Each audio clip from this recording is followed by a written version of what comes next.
राधे राधे मित्रों, आज हम आपके लिए यहाँ पर लेकर आए हैं श्री शिव महापुराण की कोटि रुद्र संहिता से अध्याय 41 की कथा, जो है मुक्ति और भक्ति के स्वरूप का विवेचन।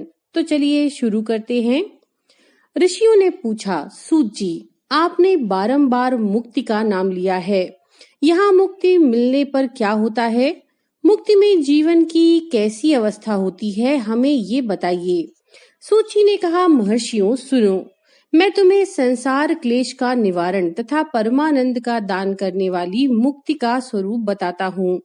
मुक्ति 4 प्रकार से कही गई है, सारूप्या, सालोक्या, सानिध्या और चौथी सायुज्या। इस शिवरात्रि व्रत से सब प्रकार की मुक्ति सुलभ हो जाती है।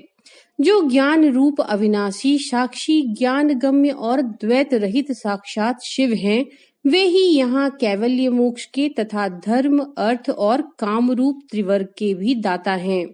कैवल्य नामक जो 5वीं मुक्ति है, वह मनुष्यों के लिए अत्यंत दुर्लभ है। मुनिवरों, मैं उसका लक्षण बताता हूँ, सुनो। जिनसे यह समस्त जगत उत्पन्न होता है, जिनके द्वारा इनका पालन होता है तथा अंततो गत्वा यह जिनमें लीन होता है, वे ही शिव हैं। जिससे यह संपूर्ण जगत व्याप्त है, वही शिव का रूप है। मुनीश्वरों, वेदों में शिव के 2 रूप बताए गए हैं, सकल और निष्कल। शिव तत्व सत्य ज्ञान अनंत और सच्चिदानंद नाम से प्रसिद्ध है। निर्गुण उपाधि रहित अविनाशी शुद्ध एवं निरंजन है। वह न लाल है, न पीला, न सफेद है, न नीला, न छोटा है, न बड़ा, न मोटा है, न महीन। जहाँ से मन सहित वाणी उसे ना पाकर लौट आती है, वह परम ब्रह्म परमात्मा ही शिव कहलाता है। जैसे आकाश सर्वत्र व्याप्त है, उसी प्रकार से यह शिव तत्व भी सर्वव्यापी है। यह माया से परे, संपूर्ण द्वंद्वों से रहित तथा मत्सरता शून्य परमात्मा है। यहाँ शिव ज्ञान का उदय होने से निश्चय ही उसकी प्राप्ति होती है।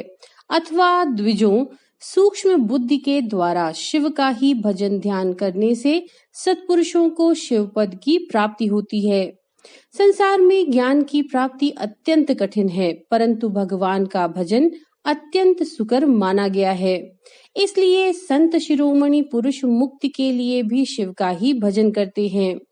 ज्ञान स्वरूप मोक्षदाता परमात्मा शिव भजन के ही अधीन है।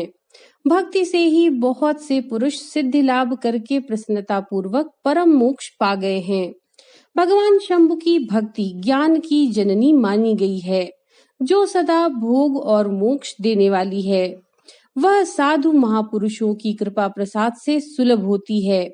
उत्तम प्रेम का अंकुर ही उसका लक्षण है। द्विजों, वह भक्ति भी सगुण और निर्गुण के भेद से 2 प्रकार की जाननी चाहिए। फिर वैधि और स्वाभाविकी, ये 2 भेद और होते हैं। इनमें वैधि की अपेक्षा स्वाभाविकी श्रेष्ठ मानी गई है।